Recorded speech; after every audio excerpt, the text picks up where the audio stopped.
Welcome back to another episode of the Brawn Body Health and Fitness Podcast. Joining me today is Dr. Mairyn Branaman. Mair and I are going to be discussing end-stage ACL rehab, so considerations for return to sport, cutting, change of direction, and so much more. This is such an amazing episode covering a lot of things that I see missed in the majority of ACL rehabs.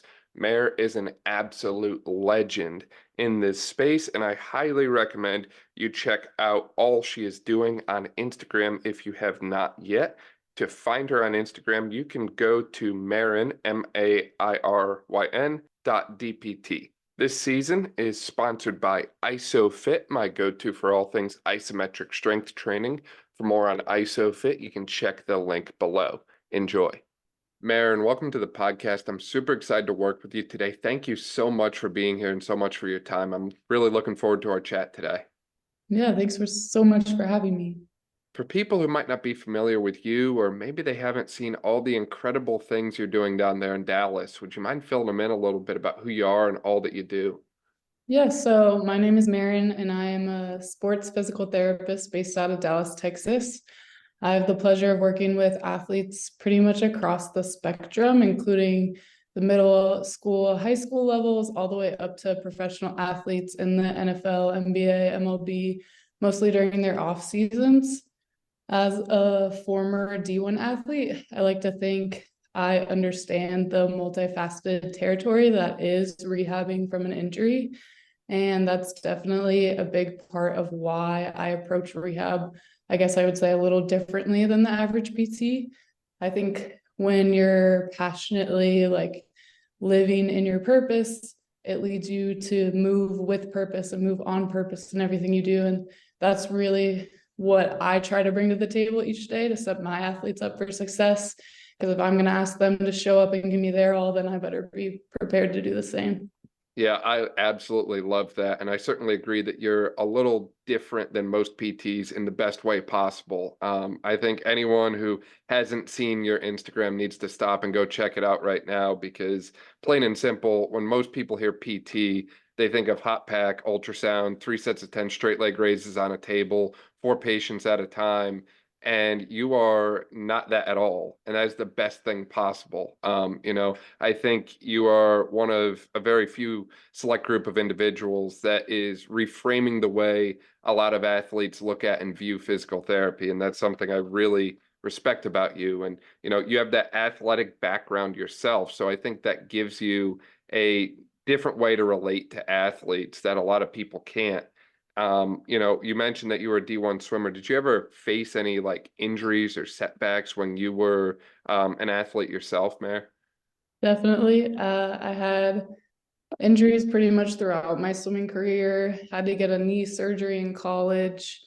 I've definitely been in and out of the training room, worked with a ton of physical therapists. And so that really opened my eyes to the sports physical therapy realm and how to be able to influence positively those athletes to make them realize that when an injury like that happens, it can kind of feel like the end of their world, right? Sports are at the center of their world. It's everything they're trying to do, everything they're really focused on. And I think being able to show them that this isn't the end, this is just a reset, and being able to make that process more enjoyable throughout the way, because I think it is a huge mental battle as well. So I really try to make the environment that we're working in really dynamic. There's a lot of back and forth between patients. We try to make it more of a community and more of that training room aspect vibe versus the typical PT clinic that you walk into, that you just have people on the tables doing their exercises and they come in, they get their stuff done, and then they leave. So we should definitely try to make it a little more community based. Yeah, I love that. I love that. And you mentioning you had, a knee surgery in the past yourself, and it sounds like you kind of treat athletes very holistically and look at the very, broader picture, for lack of a better way to put it. I think that's something that's absolutely essential for rehabbing an athlete following ACL injury. I think at this point, everyone's familiar with Google searching the outcomes and seeing that, a lot of athletes struggle to get back. And it doesn't matter what level you're at, even in the NFL, I think the stat still holds true that about 1 in 3 don't come back. And there's different, running backs and different names that come to mind for me about, hey, they had a real complex knee injury and I don't see them in the league anymore. And it's very complicated to get back from that. But having the right person who's been through it before, who knows how to take you from day one to, day 1000 or whatever that return to play process looks like is essential. For people who might not be familiar with like the ACL injury and how that occurs, would you mind just kind of walking them through how that occurs and what kind of factors go into the injury real quick? Yeah, so there can be different aspects that lead to an ACL injury. There's contact versus non-contact injuries is how we kind of approach it as physical therapists. So a contact injury is more common in sports like football. So that is usually when an athlete, their leg is planted in the ground, and then another athlete comes from the outside of their knee and forces it inside. So that's what we call like a valgus force. And then non-contact injuries, which are a little more common for ACL injuries, happen a lot of times with planting and change of direction. So when an athlete is trying to decelerate and then cutting, and so their knee ends up going into a quick valgus force again, and that is what puts that stress on the ACL and eventually causes the rupture. What the research is saying now is a lot of times it's not necessarily that one event, it's more of slight tearing over time. So especially with someone who has a non-contact injury, it's more of that neuromuscular pattern. So something that they've been doing over time. So it's not necessarily that one time that they planted and cut it on it, but it was the accumulation of all of the times that they've done it before. Yeah, I love that. I love that you brought that up, the repetitive micro trauma side of things. I think it was Penn State University that just did a study on that, looking at like rabbits or something like that initially. But I think that there's a lot of merit to that. And there's a lot of different factors that go into the non-contact side of things, from what goes on at the foot and ankle to what goes on at the hip and at the knee itself, and even at the trunk and the core to a certain extent.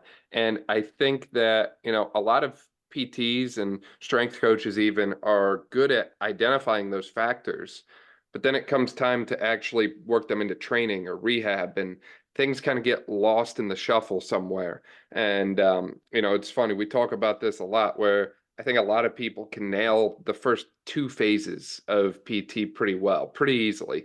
But then when it comes time to transition that into something more meaningful and impactful, like the return to sports side or the end stage process of the ACL, that's an area where I see a lot of people really struggle. And, I don't even know how we should go about defining what end stage ACL rehab is. Is that a certain timeline or a certain criterion? What do you typically define kind of like the end stage side of rehab to be for the athletes that you work with? Yeah, so I definitely agree. And even as a physical therapist early in my career, I think end stage ACL rehab was really overwhelming, right? Because you've been focusing on all the strengthening and everything that you need to build up muscle wise. But now it's how do we bridge that gap between that rehab and now the performance side of things. So looking at ACL rehab, for me, that end stage is what I would consider when we're initiating cutting and change of direction, because now we're getting into more of those sport specific movements. So even sports physical therapy, I'm always telling students that I have, it's really just orthopedics until you get to that end stage rehab. That's when sports rehab comes into play. And so for ACLs, the earliest that I'm going to initiate that would be around 5 months.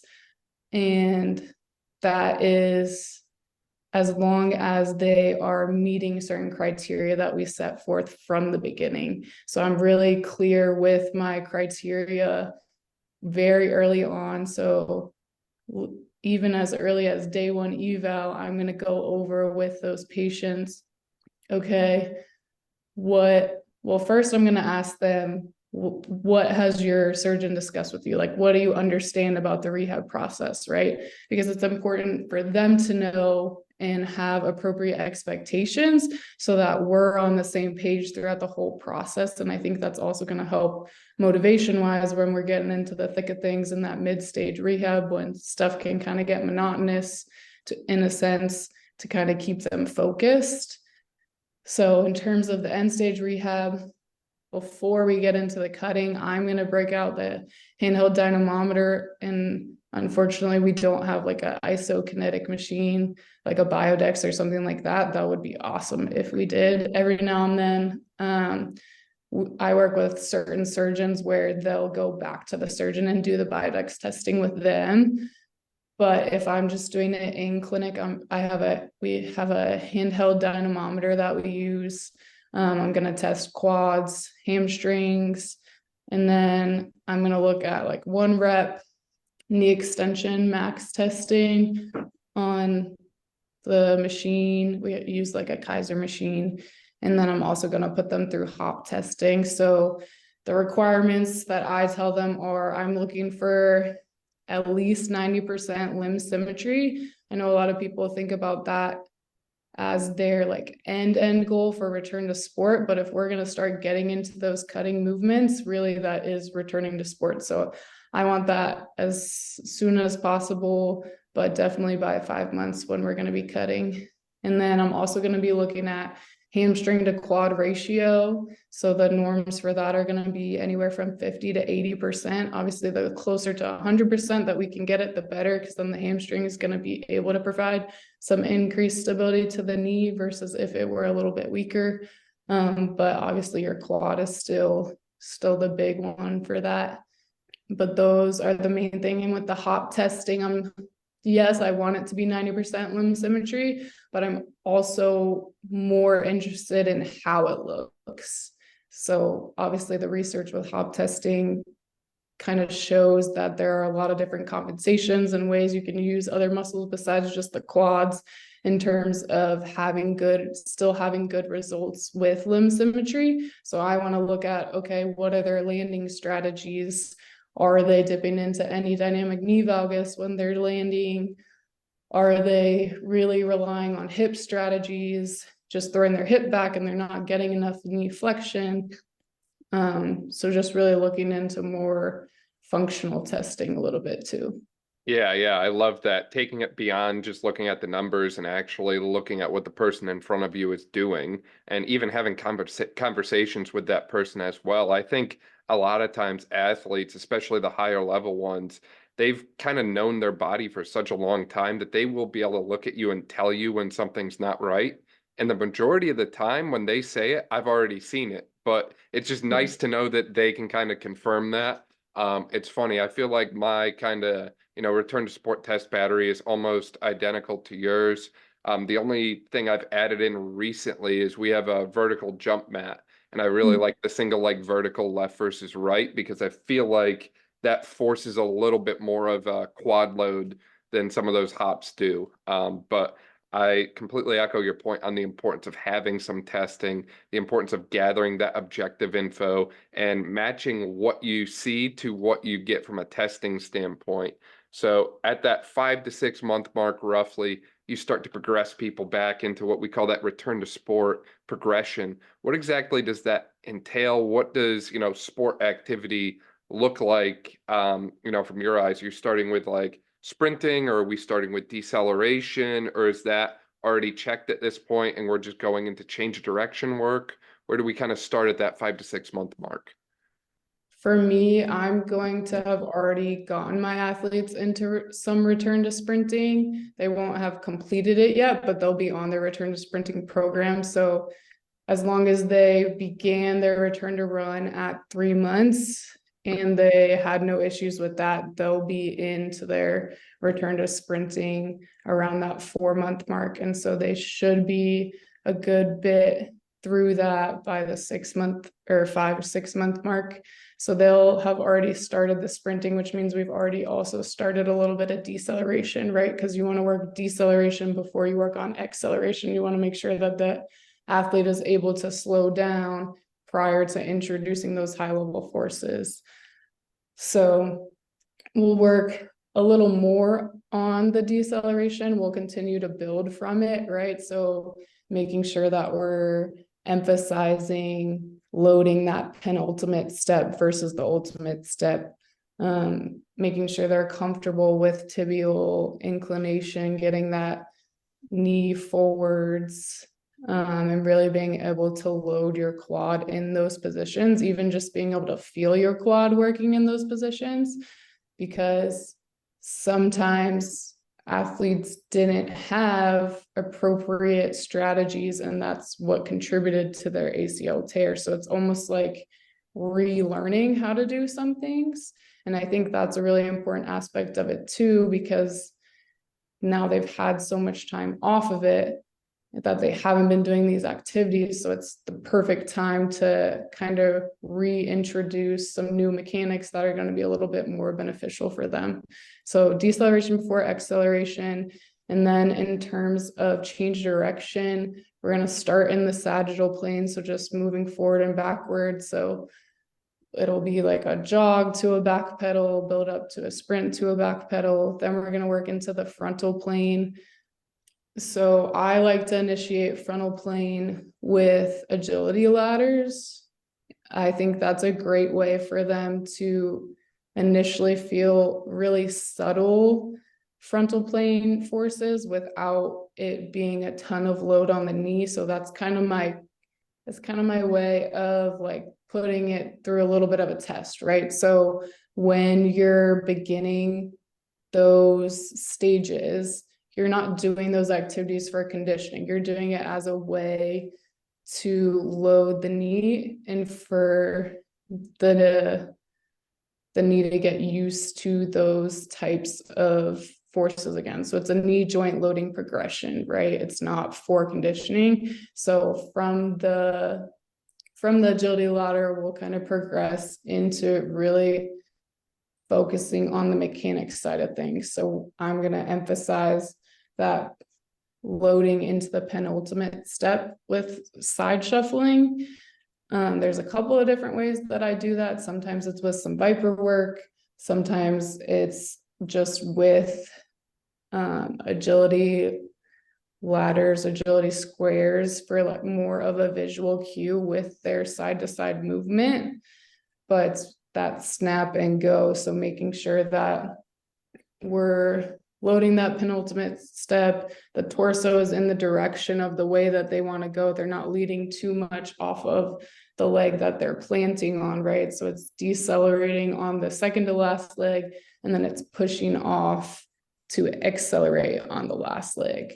And then after they've progressed into frontal plane, then we'll go back and we'll put the sagittal plane with the frontal plane. So then we're going to go like a forward jog or a sprint into a side shuffle, side to side, and then into a back pedal. And then from there, as long as that looks good, we're going to progress into the transverse plane. So then we'll get into more rotational movements, higher degrees of cutting. We're going to start non-reactive with everything in more of a closed environment. And then we're going to progress into reactive. We'll start reactive closed environment, and then we'll add reactive open environment. So that could be anything from including like a neurocognitive dual task or something like that. Yeah, I love that breakdown that you just gave, Mayor. And I like the progression too, from starting with deceleration to acceleration and starting with, straight line sagittal plane type activities, and then progressing towards more involved planes of movement or combinations of planes of movement, I'll say. I love your point about the ladders too. I know that the speed ladders get a lot of hate, but I've been using them more and more with my mid to late stage ACLs over the past, I would say 3 to 6 months. And I really like the ability to work repetitive contact over and over and over again. Like, it's great that they can get good mechanics when I watch them once or twice, but I want that repeated over thousands and thousands of contacts. And that's really what we're looking for here, as you mentioned, is it's not enough to just have good mechanics on a few reps.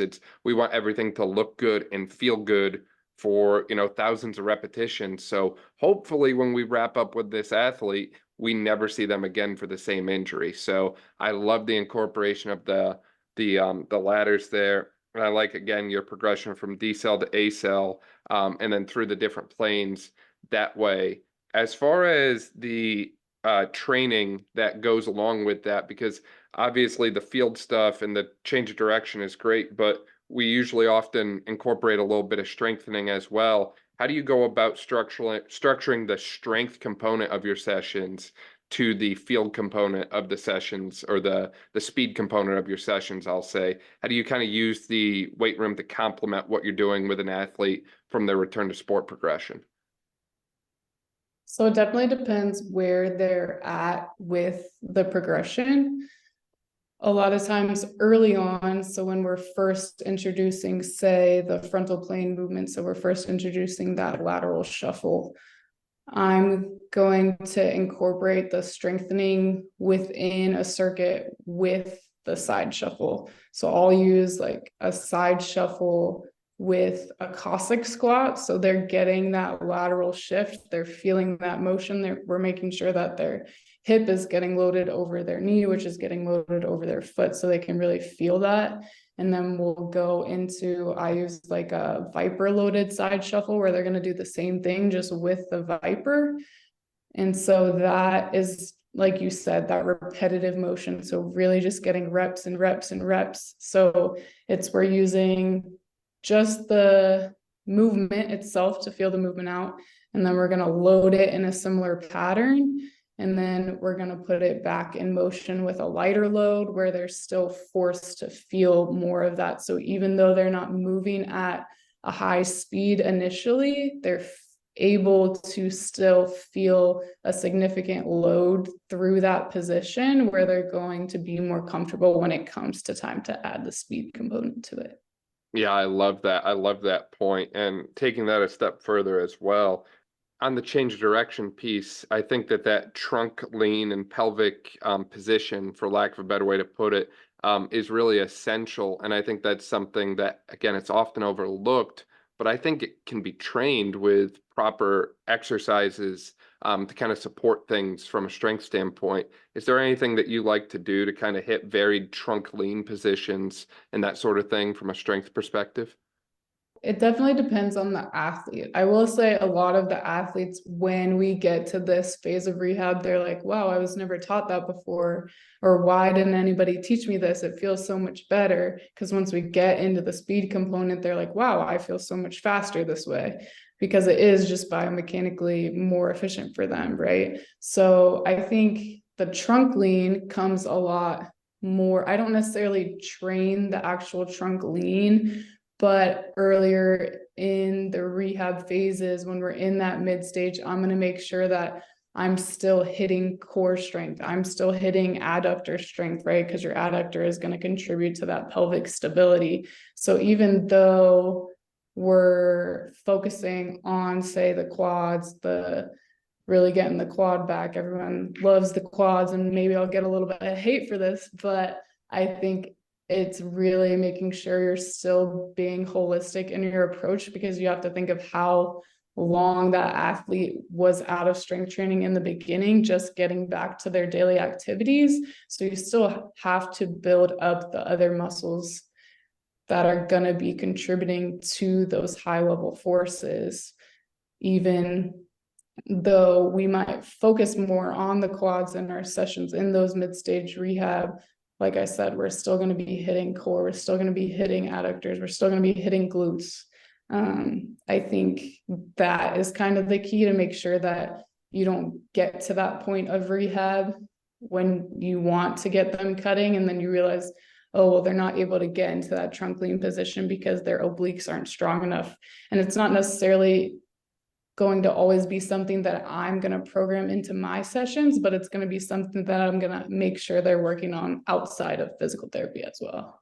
Yeah, no, I think that's a great point. I love that. I mean, ultimately, if you get to the 6, 7, 8 month mark and you start to get into some of these late stage progressions and you haven't even mastered like base abduction, adduction strength or base core strength, then you certainly missed a mark in your rehab, I'll say. And I like your point too about how you don't have to do all of those things with the athlete when they're with you in PT. You can give a lot of them at home. And I mean, you can start this stuff real early. Like I have a program I've started to give a lot of my athletes where we're basically crushing core within the first month. Once they master the straight leg raise, we do a lot of different positions that are basically a straight leg raise iso, right? Your hollow holds and that sort of thing. And we can get that core strength back very early on, and it just makes the late stage process so much easier for us. You also mentioned when you were talking about your initial progression earlier about the incorporation of reactive elements into your rehab. And I think that's something that's also commonly missed. And I think that's something that shows up in the literature time and time again as being one of the things that actually like plays into the initial injury itself is the athlete is often, reacting to a stimulus on the field.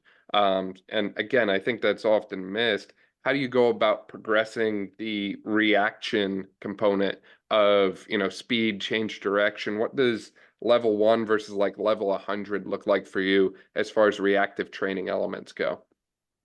For reactive drills, it's going to be layered, right? So in the beginning, reactive might just be two different directions, me pointing right versus left.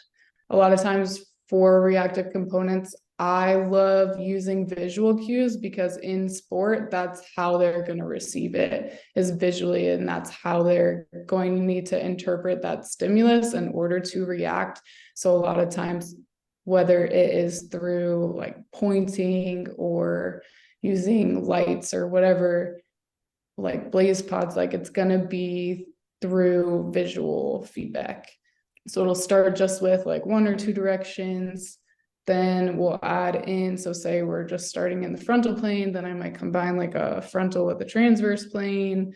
And then it can also be like within a movement. So say it's a like cornerback in football, like a DB or something, and they're backpedaling. I'm going to point one way and then I'm going to make them point another way. So it's like multiple cuts within one movement versus just giving them like, okay, you're going to run towards me and then I'm going to point one way and I'll point the other way. So it's like layering it, if that makes sense. So it sounds like essentially what you're saying is you start with very basic visual commands such as left versus right, and then you layer it by adding in other elements such as multiple directional changes back and forth. So, left, right, left, right, left, instead of just left or right, and then adding a further element to it with the incorporation of, you mentioned blaze pods and other light reactive type training devices that way. I mean, that's a fairly dynamic way to, closely mirror what we do on the field or as close as we can. And you can even progress that in duration. You can progress the number of contacts. You can add like other distractor type elements to it as well. I think that there's a lot of other ways to progress it, but it sounds like you basically start from just general visual left versus right, and they know which one it's going to be. Very organized, very structured, up to like a more random kind of style. Yeah, so we'll start just simple left or right, and then we'll have multiple points within the left or right. So it'll be like straight to the side, diagonal forwards, diagonal back, and then that on both sides. So we'll progress adding in those different directions. We'll use the blaze pods. We can add in, if I have like two athletes in the same stage of rehab, I like to get them together and get a little bit of camaraderie in that too. And so I can have them reacting, like facing each other and reacting, doing the opposite. So say that one person is going to be the attack, like offensive player, and the other person will be the defensive player. And so that defensive player is going to try to mirror whatever the offensive player does, and then they'll switch. So I think that's another way to get a reactive component that is going to be more sport specific, trying to like beat each other to this one spot that is determined by the player or athlete that is the designated offense.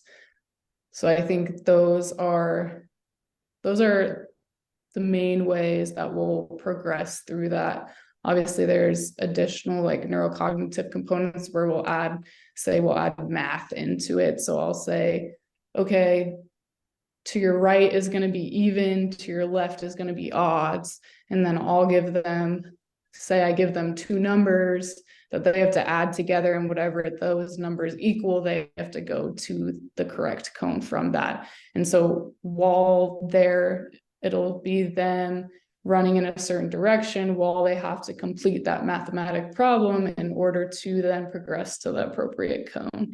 So even though that sounds really complicated, that is in a sense what is happening when they're in sport. They're having to survey the field in front of them, determine what stimulus is coming at them in what direction, and what's the appropriate way for them to go based on that. So yeah, definitely. They have to be aware of space on the field, where it is, where it isn't, their teammates, their opponents, and the position of, in most sports, the ball that's being used. So it's certainly a lot to think about. And I like the incorporation of, cognitive puzzles or brain games or whatever that way into that progression, because you want them to not be thinking about how they move. You want it to be like a subconscious, this is how they move without thinking about it. If they're this late in the game and they still have to think about every step they take, then clearly that's probably telling me that they're not confident and they're probably not at that like return to sport level that I want them to be at yet. So I love the incorporation of all of those things into, adding in the reactive elements into rehab. You also mentioned that you like to, pair people up and kind of have like a little bit of competition almost, as long as things work out from like a rehab standpoint, as far as like same stage athlete, that sort of thing. Do you do something similar when you initiate like return to contact as well? the way that I approach return to contact is a little differently. I like to consider the forces that the athlete is going to be facing within their sport and recreate them in a different sense. So I'm not necessarily going to be trying to recreate an athlete cutting while I'm providing contact to them, or having two athletes provide contact to each other. I think in terms of the rehab setting, I found it more beneficial if we're breaking down those components. So providing a stimulus that is either like perturbating them, or providing something that is throwing them off their center of mass, where they're having to react to it in that sense, but not necessarily in the same exact way that they would be doing their sport. Because I think that if I'm confident enough to put them through that in my clinic, that means I'm confident in their biomechanics and the way that everything looks.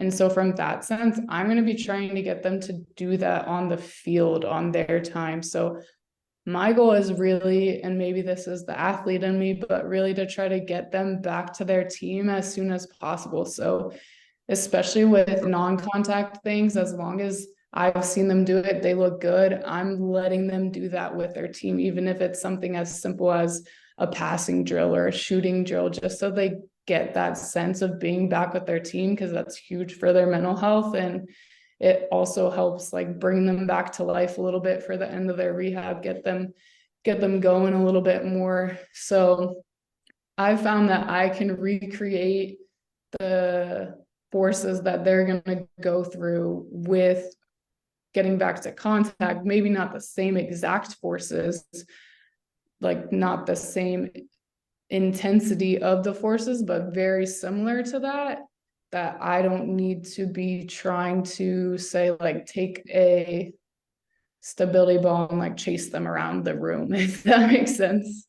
Yeah, no, it definitely does. And it's so funny you bring that up, because I think sometimes people get carried away with that in rehab and it just ends up looking a little goofy. Like, I've done it before to a limited extent where like if I'm like on the fence, like is this person ready or not? Or maybe to your point about the mental side, maybe they have a little hesitation and they just want to get the first contacts out of the way in a more controlled one-on-one setting, as opposed to when they're out on the field for their first time surrounded by 10, 11 players. Or, if they're a high school athlete, maybe the first time they're back is tryouts and there's a little extra pressure. So I certainly think there's a time and a place for it, but it's not every single session. It's not every time. To your point, our goal is to get people back at sport. I think Kenny Powers said it best. Our goal is to get people playing real sports and not be the best at exercising. Plain and simple, we could keep people in PT indefinitely and, they would probably not, hopefully not re-injure their ACL in PT. But that's not what they're there for. They're there to get back to sport. And I think that's where, the more, I'll call it the locus of control comes in as well, right? You're actually giving the patient control over the things that they can do for once, instead of constantly having them being told, no, you can't do this. No, you have to wait to do this again. No, we're not at this stage yet. You're actually giving power back to the athlete instead of further restricting them at this, late stage in the game. And if you're 8 or 9 months in the process and you're still, not at that locus of control standpoint where you're finally getting the reins back to yourself, it's certainly very frustrating and challenging from a mental standpoint. Like you said, there's definitely a time and a place for it where you can use it. And also when I am getting an athlete back to contact in practice, it's going to be in more of a controlled environment. So we're always going to start out with them doing more simple drills where they're comfortable. I'm going to give them a certain amount of reps that they're going to be allowed to do. I'm going to emphasize that first time you should walk away feeling like you could have done more. We want you to stay in a good spot versus like doing too much, making your knee blow up and get irritated and then setting us back a little bit, because it is still, even when they first get into contact with their team or in their sport, it is still a knee loading progression, right? So I'm going to give them parameters for that activity. And like I said, it's not going to be the first time that they're going to do contact is in an uncontrolled environment, or more so, it's not going to be in a high pressure or in a game situation. Yeah, right. Progressing them back. And I think this is an area where the collaboration piece is so important as well, right? Like, I think the days of being the outlaw physical therapist are far, far over. You can't do this full progression yourself. I don't care if you're working with a college athlete, a pro athlete, like you need to incorporate the skills coaches, the team coaches, the strength coaches, the ATs. It really takes a village to help with some of these end stage progressions. And I think that's an area too where, like, at the end of the day, I'm not the most knowledgeable about every single sport. Like, I rehab a lot of lacrosse athletes. I've never played lacrosse before in my life. So when they get to that standpoint, instead of doing a ton of lacrosse drills myself, when again, I don't know everything, I kind of like to work with their coaches on that and talk about what they can kind of progress back into from a practice standpoint. So again, to your point before about getting them involved back with the team, but also getting them involved with someone who might know a little bit more than I know about certain things. I totally agree and commend you for that, because I think it's easy as physical therapists to get in our ego a little bit and be like, well, I have this degree, and so now I'm supposed to be able to know all of these things, when really you're not meant to know all of that, but you're meant to know where to get those answers. So you're meant to have resources in order to set your athletes up for success in that way. And I'm really blessed in a sense. The performance center that I work out of, I work closely with a few of the trainers there and different skill coaches that are able to provide that for the athletes. And we have great relationships where we're able to communicate on a daily basis about them and how they're performing and what are some things. They'll give me feedback on things that I could be working on. and I can provide them some feedback on, okay, we started doing this, they were looking pretty good. I think he's ready for you to start incorporating those things into your sessions now. Let me know how they're looking. So it's a lot of back and forth and communication. Like you said, it takes a village. I think we do our athletes a disservice when we try to just take it all on ourselves. Yeah, 100% agree. And, that's an area, again, I see PTs and strength coaches and, a lot of individuals making the mistake of not being willing to collaborate with other peoples or trying to do everything themselves. And as we've talked about so far, like the mistake of not having a plan for progression back to the field and, helping the person in front of you get back to what they want to do. Do you see any other mistakes or common pitfalls made by individuals working with like the late stage ACL crowd? I think we touched on a couple of them already. Early in my career, I would say I thought that I had to like totally recreate their sport in clinic before I felt comfortable enough to send them out into doing their sport without me watching it, right?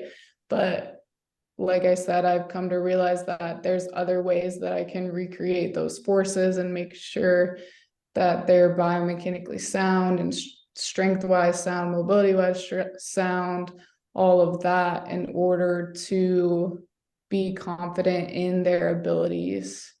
I think it also comes from recognizing that we're trying to develop three-dimensional athletes, right? So if we get too stuck, I think there's a couple of different mindsets of physical therapists. We get the rep of being chronically underloading patients. Then we have physical therapists who are just trying to be strength coaches, right? But I think recognizing that we're trying to build three-dimensional athletes. So yes, you can have them on a barbell, you can have them doing heavy double leg loading, you can have them doing any kind of lift that you want, but really recognizing your end goal early on is going to help you in order to plan throughout the process, because it can get overwhelming. Because I think the tricky thing with ACL rehab is every patient presents so differently. Because even when I've had athletes that are in the same stage, even a couple of days apart as when they had surgery, they present so differently throughout their stages of rehab. One will excel in the early stage, one will excel in the middle stage. I think it's important to keep that end goal in mind in order to know where you're trying to lead them, in order to know, okay, if I want to get them back to playing football, they need to be able to do all of these things. So when we get into cutting, they need to be able to have power through the transverse plane. They need to be able to have strength single leg so that they can produce adequate force through the ground in order to accelerate or decelerate. So it's a matter of not getting too hung up on one part of the rehab, I guess I would say, and knowing that nothing is ever going to run perfectly, right? So we're dealing with people. And so you might have this perfect layout with all of these different phases and all these progressions that you want to go through, but someone might not need a certain progression. They might be able to go from level 1 to level 25, and then they might get hung up on level 30 or something like that on their way to level 100, right? So it's not going to look the same for everyone, and that's okay. Yeah, no, exactly. I love that point on individualization. And I also like the point that you bring up on, you have some PTs who are accused of chronically underloading and others that are literally just being like strength coaches and trying to up, their 1 rep maxes, and they've kind of forgotten about the whole sport side of what we do. And I think ultimately everything kind of exists on a continuum. So there's times when, there might be a session or two when PTs would look at me and say, wow, he didn't load that person enough. But then you kind of take the context into account, and maybe that person was having a rough day and they were on 4 hours of sleep and they've got a big exam later, and I'm just trying to get whatever I can get from them. So yeah, maybe I did underload them that day, but maybe that's what that person needed the most at that point. And then there's other times when maybe I loaded this patient or client I'm working with a little too much, but they came in cracked up on 2 energy drinks and they took over the aux, and now we've got heavy metal blasting, and that's what we're going to do today. So ultimately it comes back to, providing best for the person in front of you, as you said.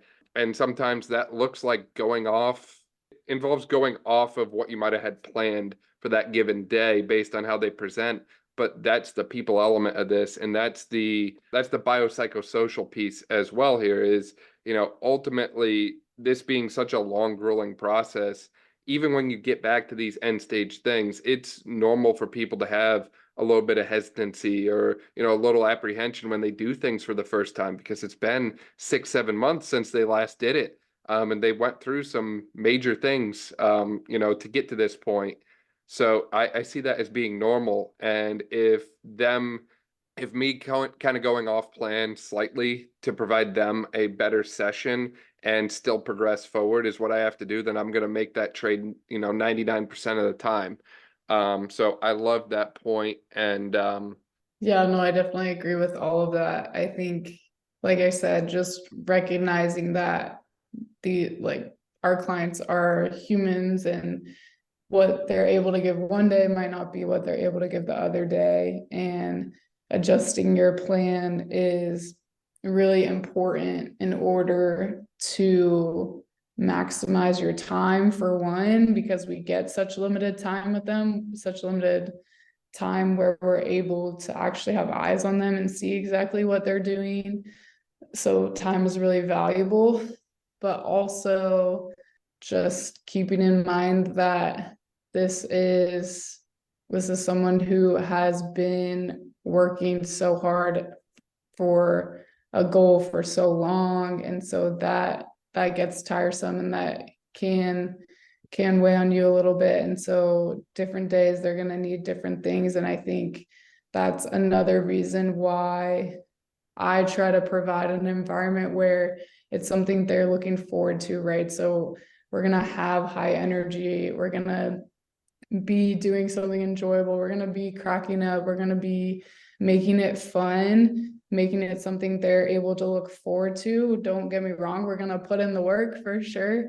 We're going to get a good sweat in, but at the end of the day, like I said, like these athletes are people too. And so, like you said, the biopsychosocial model is huge in order to consider throughout the process, because it is a big part of it, because ACL rehab can be so long and grueling for an athlete.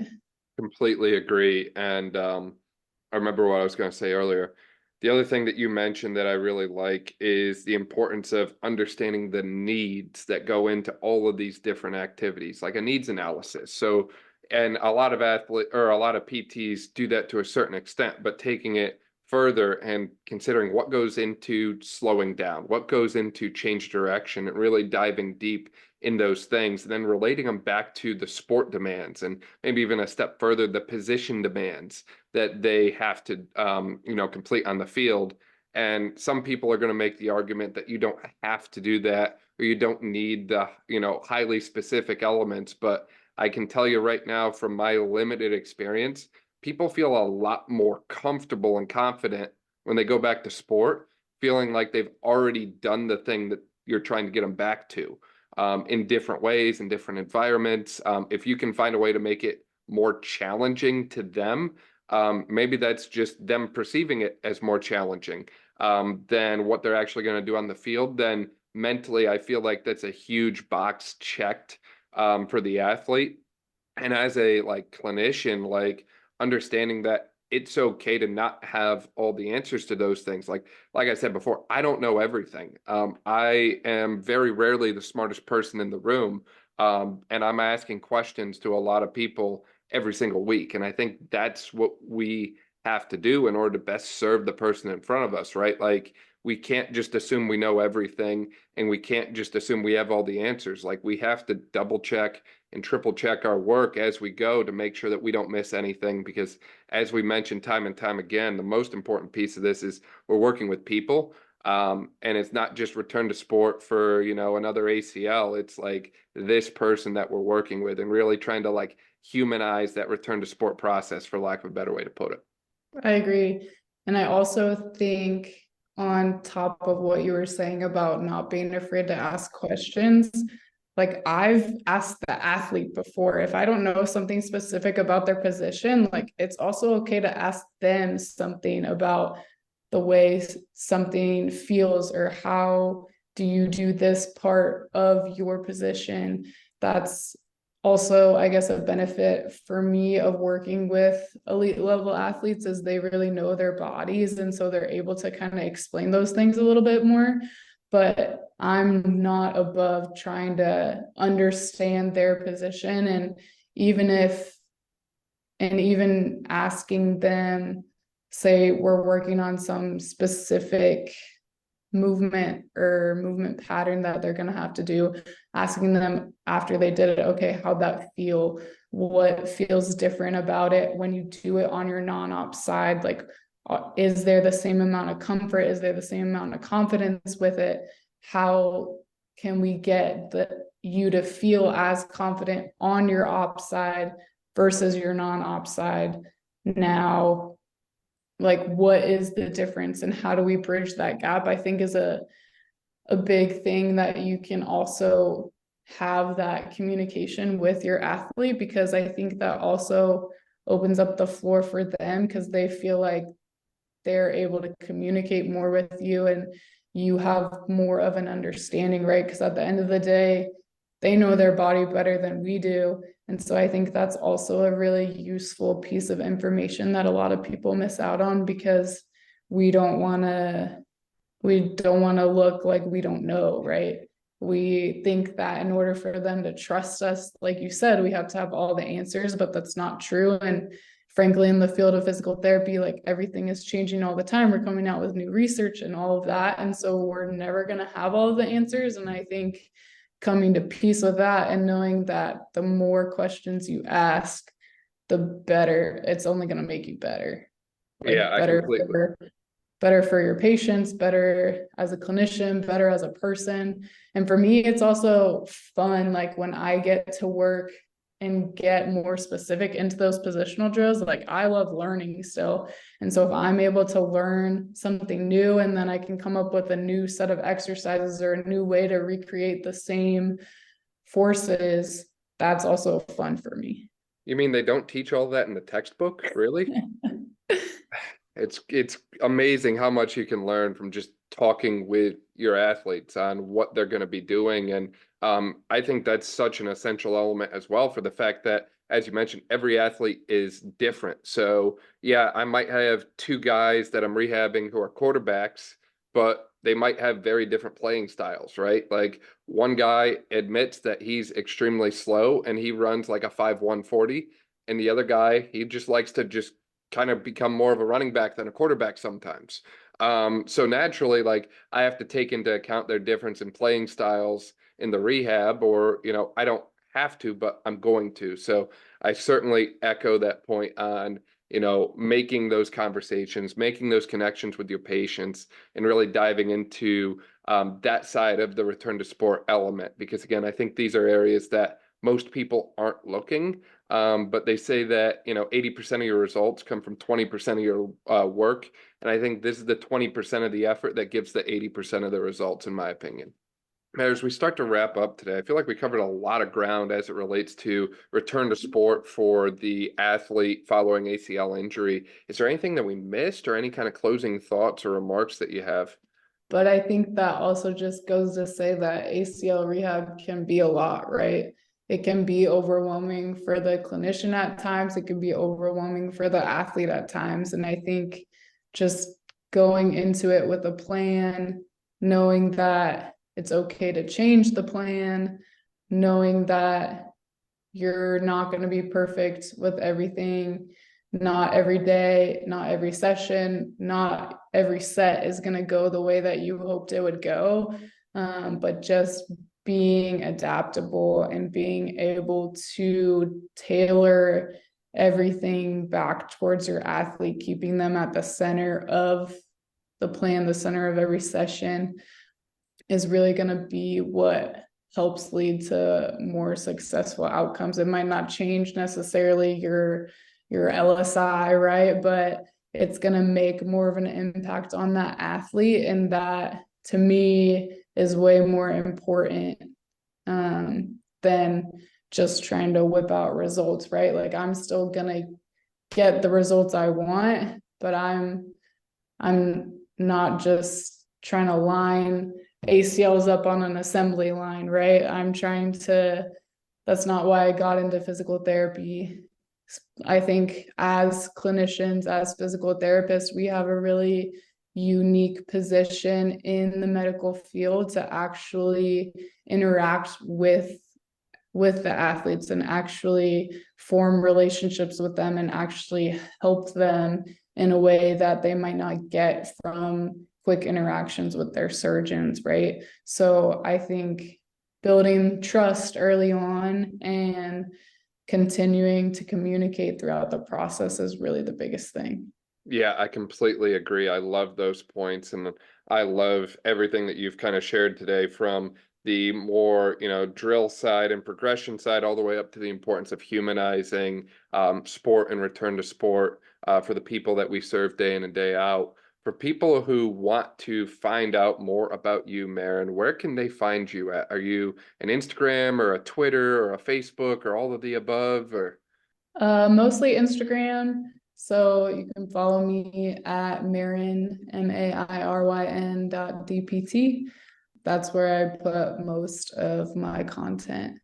awesome. We will link to that in the description below. So that way, if you didn't quite catch that, you can just click there and check out everything that Mairyn is up to. I really appreciate your time today, Mairyn, everything that you shared with us. This was an amazing discussion. Thank you so much. Thanks so much for having me.